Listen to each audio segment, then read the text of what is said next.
What's up guys, Clint Rita here with MarineMax Dallas. Today we're going to check out a brand new 2025 Sea Ray 270 Surf. Let's hop into the boat.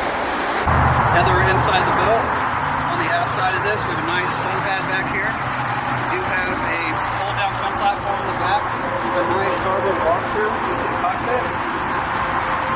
Nice wraparound seating, cup holders everywhere. You have dual wireless charging pads right here in the cuddy right here. Again, you have some more storage underneath here. Onto the cockpit area, you have both backrests that do swivel out. They both have bolsters for better POV when you're driving. Let's check out the helm. Now we're onto the helm. We have full sunrise screens, toggle switches, everything's labeled, very easy to use. DTS throttle with Mercury's Aqua trim as well. Moving into the interior of the boat, this is equipped with a head and full sink. A little sleeper pad right there to get out of the sun on those hot days.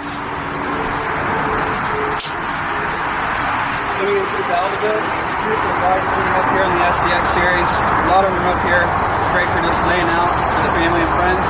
Again, this is Clint Rita. If this is something that interests you, come see us at MarineMax Dallas. Thanks.